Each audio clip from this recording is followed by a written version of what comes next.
ग्रामीण योजना के अंतर्गत सभी बेघर, कच्चे और टूटे हुए मकान वाले परिवारों को वर्ष 2024 तक बुनियादी सुविधाओं के साथ पक्का आवास उपलब्ध कराने का लक्ष्य रखा गया है।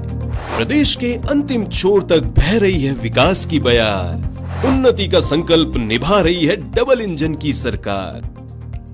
स्पॉन्सर बाय गोल्डी मसाले, जहां जाए रिश्ते बनाए।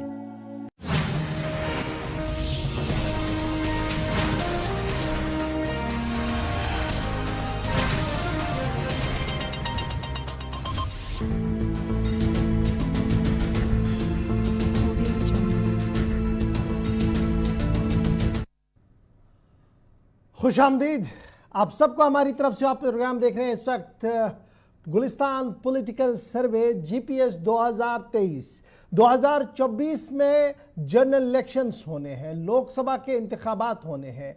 हर रियासत और हर खित्ते के अंदर अपने अपने तरीके से सियासत को मापने का जरिया बनता है, यानी हर रियासत के अंदर सियासत को मापा जाता है और देखा जाता है कि मौजूदा हुकूमत के दौरान जो अरकान हैं और हिज़्ब इख्तिलाफ में जो लोग बैठे हैं वो किस तरीके से हम आहंग हैं, कितनी रेलेवेंस उनकी बनती है और अवाम क्या कुछ उनके बारे में सोचते हैं, और इस पूरे प्रोसेस को सर्वे कहते हैं। आपको याद होगा कि गुलिस्तान न्यूज़ रोज़े अव्वल से ही सर्वे लेते आ रहा है, यानी जब से गुलिस्तान न्यूज़ ने जम्मू कश्मीर के लिए खसूसी नशरियात का आगाज़ किया आज से 3-4 साल कबल, तो हमने मुख्तलिफ पैमानों का इस्तेमाल करते हुए, मुख्तलिफ ज़राया का इस्तेमाल करते ग्राउंड ज़ीरो पर जाकर सर्वेज़ कराए और कई बार वो सर्वेज कामयाब हुए क्योंकि आप लोगों का भरोसा हमारे ऊपर था। आपने जो आरा हम तक पहुंचाई, हमने अमानतन वो तमाम अवाम तक पहुंचाई।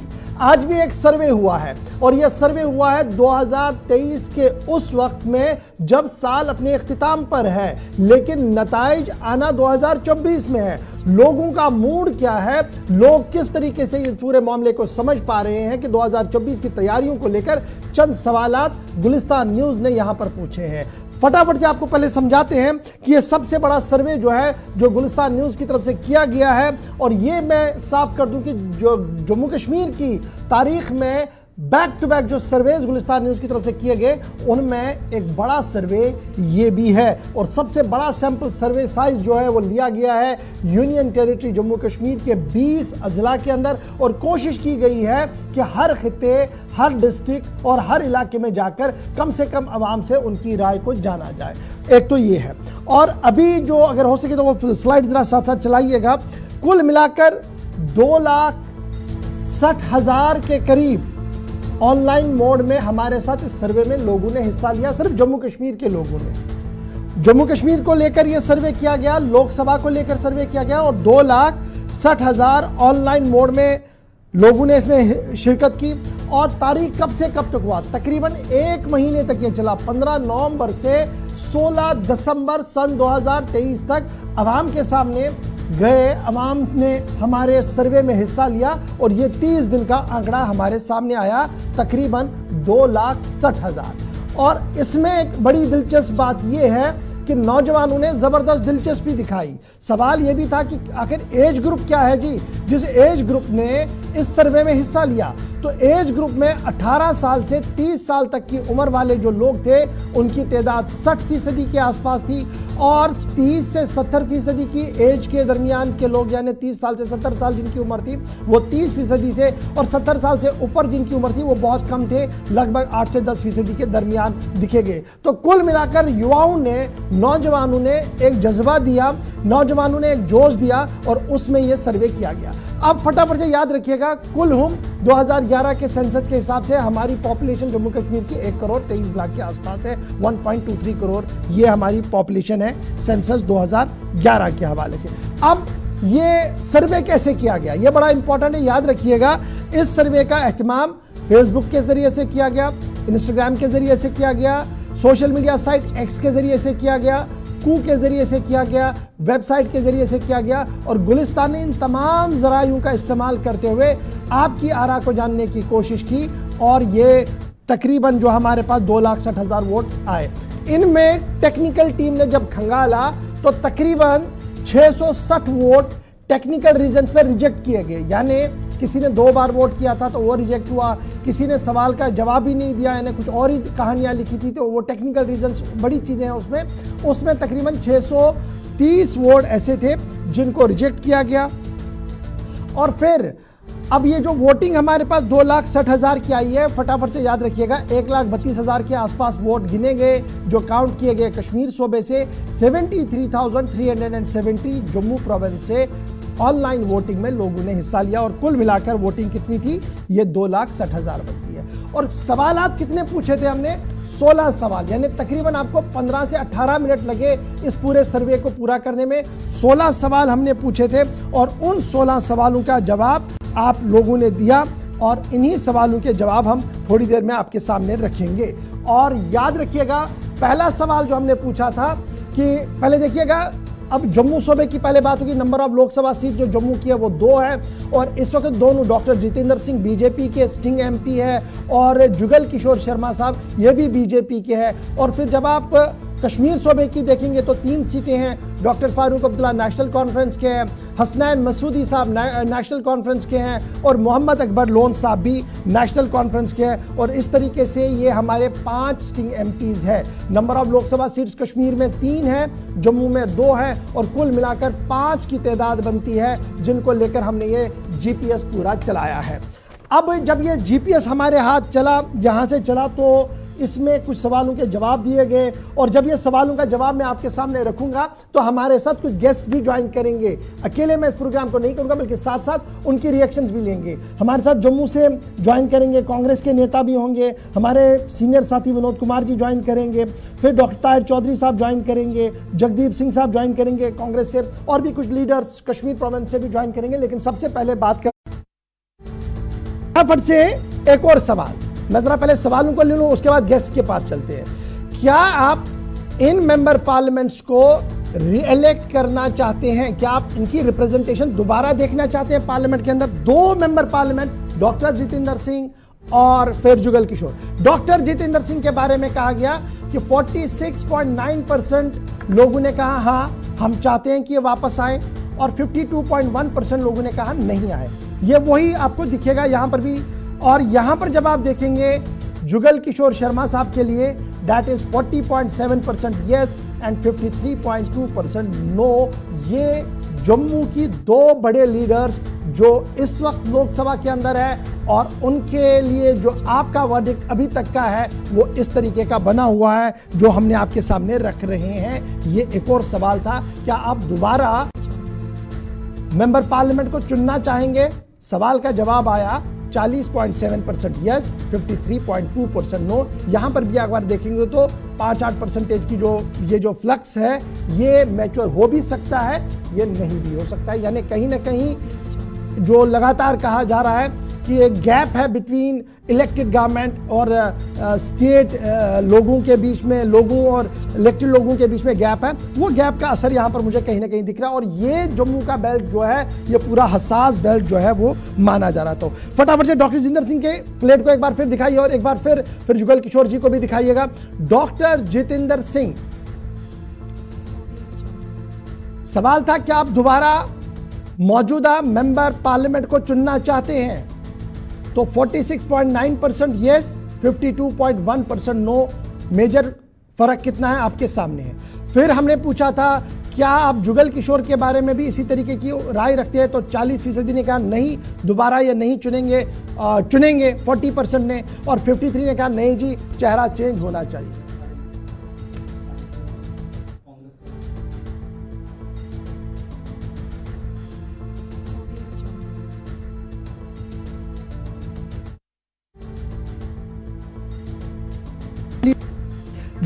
जगदीप सिंह साहब इंडियन नेशनल कांग्रेस के तर्जुमान हैं, मेरे साथ ज्वाइन कर चुके हैं।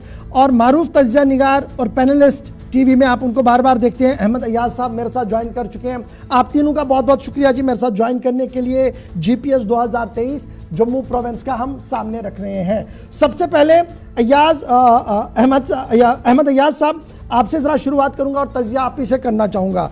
जीपीएस सर्वे जब हमने लिया तो 2,60,000 हमारे पास सैंपल सर्वे है, 1 महीने के अंदर अंदर किया गया। 18 से 30% की जो आबादी है वो सबसे ज्यादा इस सर्वे का हिस्सा बनी है और फिर जब हमने डायरेक्टली 2 सवाल पूछे, दोनों सवालों में बीजेपी के लिए अच्छी खबर नहीं है। क्या हम ये माने जो लगातार डाउन द लाइन गांव देहात में बात हो रही है कि तालमेल नहीं है, तालमेल की कमी है, वो यहां पर रिफ्लेक्ट हो रहा है? गंवर साहब, आपकी जो सर्वे है किसी हद तक सही है और इन्हीं लाइन्स पर बोल सकते हैं। इसके कुछ वजूहात है। एक ही जो 2 मेंबर पार्लियामेंट जो जम्मू के हैं उनके बारे में जो सर्वे आपने किया है और थोड़ा सा नेगेटिव दिख रहा है, 50 से नीचे ये। अगर उनकी पॉजिटिव के बारे में देखेंगे तो 50 से नीचे दिख रहा है, कहीं 40%, 46%, समथिंग लाइक दैट, दोनों एमपीज के लिए। और उसके वजूहात है, एक ये कि थोड़ा सा इनकम्बेंसी फैक्टर का भी एक रीजन रहेगा, और दूसरा चूंकि मेंबर पार्लियामेंट या किसी भी रिप्रेजेंटेटिव को चुनने के बाद आमतौर ये देखा गया है कि वो लोगों के नजदीक नहीं रहता है, लोगों से रहता है, कम्युनिकेशन में नहीं रहता। लेके बात की जाए, छोटे छोटे इश्यूज भी जो होते हैं, अगर मरकज में दिल्ली में किसी को कोई दिक्कत होती है या इंडिया के बाहर भी कोई प्रॉब्लम आती है, तो डॉक्टर जितेंद्र सिंह साहब से कभी भी ना नहीं हमने सुनी होगी। हर जगह वो आगे रहे, फ्रंट फुट पे रहे और उन्होंने हर इंसान की मदद करने की कोशिश की। दूसरी सतह पे अगर हम जुगल किशोर शर्मा साहब की बात करते हैं, जमीनी सतह के लीडर हैं, बड़ी मेहनत करके इस जगह पे वो पहुंचे हुए हैं, एमएलए भी रहे और 2nd टर्म उनका मेंबर ऑफ पार्लियामेंट का चल रहा है।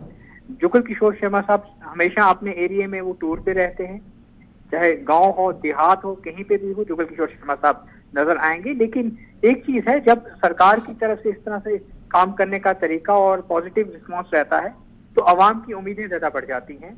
मुझे लगता है कहीं ना कहीं अवाम को भी लगता है कि कुछ ऐसे % लोग रह जाते हैं जो कुछ चाहते हैं, वो चीजें नहीं हो पाती हैं, तो उनके इस तरह के रिस्पांस आते हैं। ये रुझान आपके सामने आया ठीक है जी, यानी कहीं ना कहीं आप मानते हैं कि लोगों की जो उम्मीदें हैं वो ज्यादा होती है और परफॉर्मेंस पर उससे सवाल पड़ता है, उस पर भी आता है। मैं कहता हूँ जगदीप सिंह साहब हमारे साथ कांग्रेस के भी तर्जुमान है, जम्मू से ज्वाइन कर चुके हैं। जगदीप साहब, आप इस सर्वे को सुन रहे थे, अहमद अयाज साहब को भी आपने सुना, बीजेपी के तर्जुमान को भी सुना, आपके पहले रिमार्क्स इस पूरे मामले पर?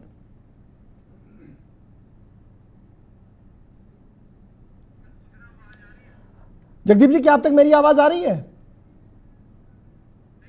चलिए, आवाज नहीं आ रही है जी। हम जरा फटाफट से एक और सवाल की ओर चलते हैं जी, उसके बाद विनोद जी भी हमारे साथ ज्वाइन करेंगे। मजीद 2 सवाल हम प्ले करेंगे ताकि गेस्ट भी हमारे साथ ज्वाइन करेंगे, ताकि इनके पास भी चल सके। 2 और सवाल जो बड़े दिलचस्प थे। जम्मू प्रोविंस के लिए हम जीपीएस अपना गुलिस्तान पॉलिटिकल सर्वे 2023 का सवाल क्या था, हमने लोगों से पूछा कि अब की बार अगर आप इलेक्शंस में जा रहे हैं, लोकसभा के इलेक्शंस के लिए जा रहे हैं, तो आप वोट किस चीज का डालेंगे, यानी व्हाट आर द फैक्टर्स, कौन से इश्यूज हैं जिन पर आप वोट करने के लिए जा रहे हैं। डेवलपमेंट क्या मुद्दा रहेगा, एक मुद्दा हमारा यह था, क्या डेवलपमेंट के नाम पर, एम्प्लॉयमेंट के नाम पर, रोजगार के मामले पर आपके पास रहेंगे, एजुकेशन के नाम पर आप वोट करने जा रहे हैं, और ऑप्शन में था हेल्थ इंफ्रास्ट्रक्चर को एस्टैब्लिश करना है या कुछ और भी था। तो ये सारी एक एक करके सारी चीजें हमने उनके सामने रखी थी कि आप अपनी व्यू पॉइंट बताइए कि अब की बार 2024 में जब आप जाएंगे तो किस चीज को ध्यान में रखकर वोट डालेंगे।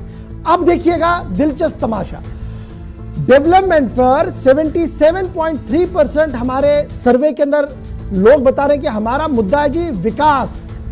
विकास के नाम पर हमने वोट डालना है, जिसको लेकर कहा जा रहा है कि 2019 के बाद बहुत सारा चैप्टर बदल गया, लेकिन आज भी लोगों को उम्मीद है कि जनाब कुछ नहीं बदला, अभी बदलने की जरूरत है।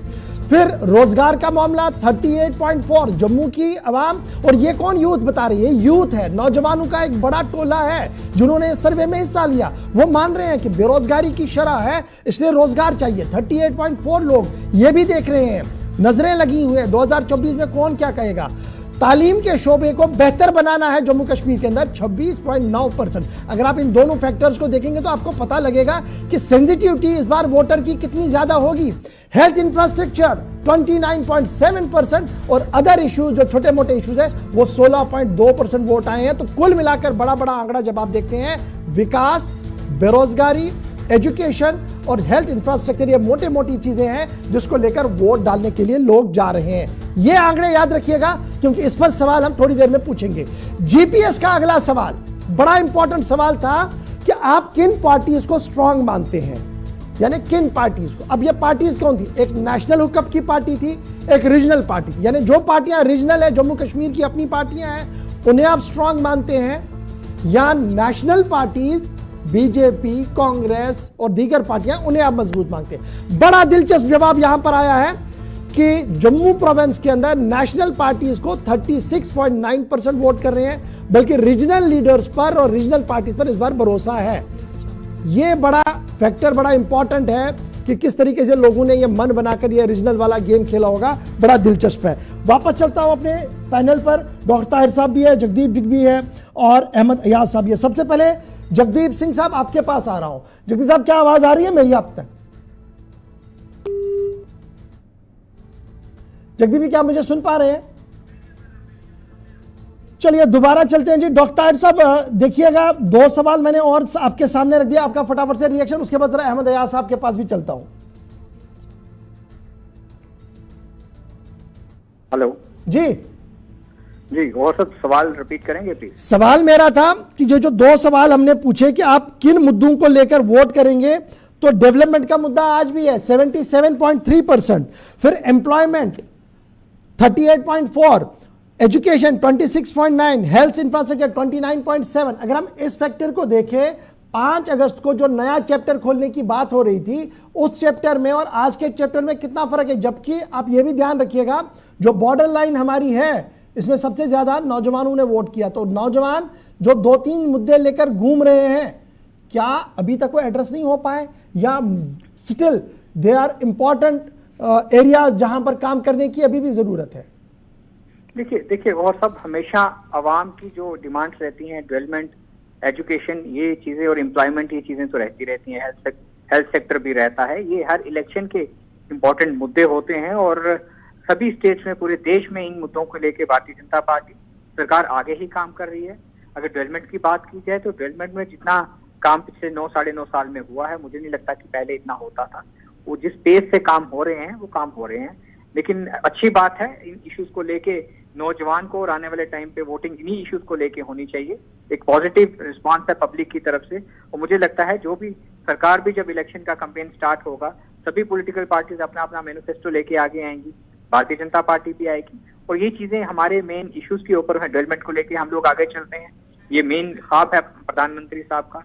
एम्प्लॉयमेंट को लेके, हेल्थ सेक्टर को लेके और एम्प्लॉयमेंट को लेके, ये चीजें इंपॉर्टेंट है। इन इश्यूज के ऊपर काम करना चाहिए और हर 5 साल के बाद इन चीजों के ऊपर और इम्प्रूवमेंट होनी चाहिए, क्योंकि बहुत बड़ा देश। क्या हम एक्सपेक्ट करें 2024 के इंतखाबात से कबल बीजेपी एक रिपोर्ट कार्ड लेकर आएगी कि देखिए हमने इतना बेटर परफॉर्मेंस किया है, इतना काम किया है, ताकि ये जो ग्रे एरिया एक है, जो शक शुबात लोगों के जहनों में है कि अभी जनाब कुछ हुआ नहीं, बातें तो बहुत हुई, चाहे इंफ्रास्ट्रक्चर के नाम पर हो, इन्वेस्टमेंट के नाम पर हो, लेकिन अभी दिखा कुछ भी नहीं।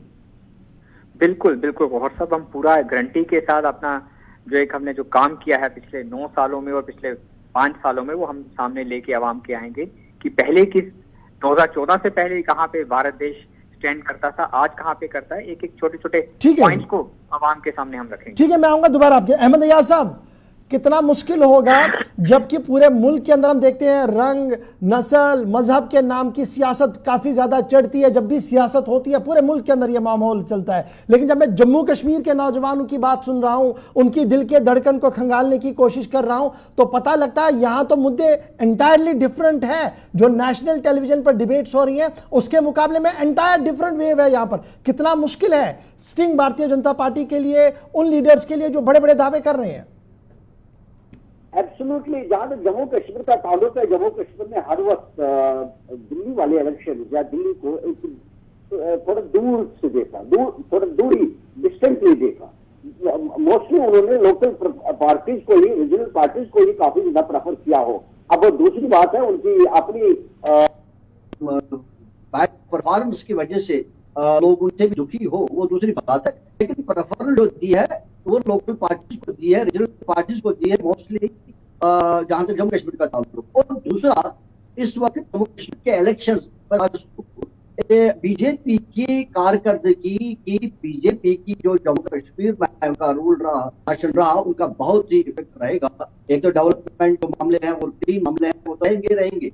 लेकिन उसके अलावा बीजेपी की कारकर्दगी समझने में भारतीय जनता पार्टी के तमाम वो नेता जो जनप्रतिनिधि बने, मोदी लहर पर सवार होकर विधानसभा में 25 की तादाद पहुंची और देश की सबसे बड़ी पंचायत में भी जम्मू खित्ते की दोनों सीटें और लद्दाख की एक सीट जो है वो भारतीय जनता पार्टी की झोली में गई।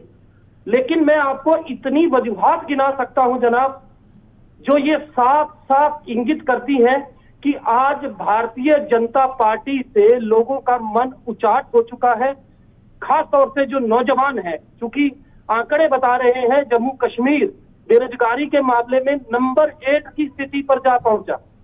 11% से ज्यादा की बेरोजगारी की दर भी एक बड़ा सवालिया निशान है भारतीय जनता पार्टी की मरकज में कार्यकुशलता को लेकर।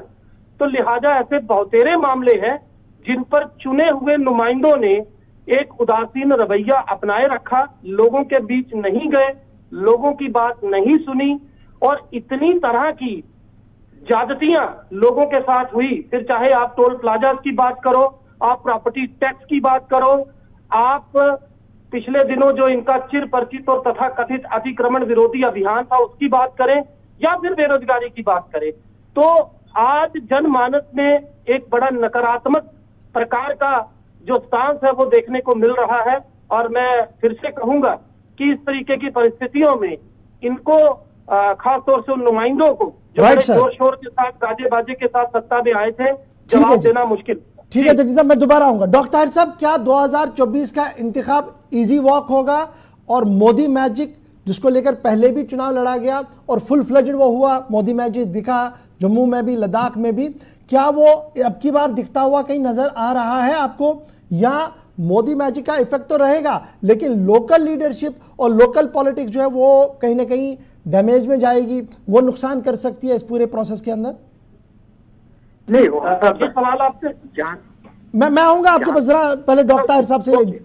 जी डॉक्टर साहब, जहां तक 2024 की इलेक्शन की बात है, अब मुझे लगता है कि 70-80 डेज की बात है ये, और भारतीय जनता पार्टी का कार्यकर्ता, भारतीय जनता पार्टी की पूरी ऑर्गेनाइजेशन जिस तरह से हम लोग काम कर रहे हैं, प्रधानमंत्री साहब का सोच, उनका काम करने का तरीका, उनकी एक साफ नीयत जम्मू कश्मीर को लेके, इन चीजों को देखते हुए हमने बहुत काम किया है, हर फील्ड में काम किया है और हम पब्लिक के बीच में अपना पूरा एक गारंटी कार्ड लेके जाएंगे, एक एक पॉइंट को लेके जाएंगे हमने क्या क्या किया इन पिछले 5 सालों में। और मैं आपको आपके पैनल से और आपके माध्यम से चीज बता दूं, हम पहले से ज्यादा बहुमत में सीटें निकाल के आएंगे और एक स्ट्रांग मजबूत सरकार देश में बनाने जा रहे हैं 2024 में, इस चीज की गारंटी है।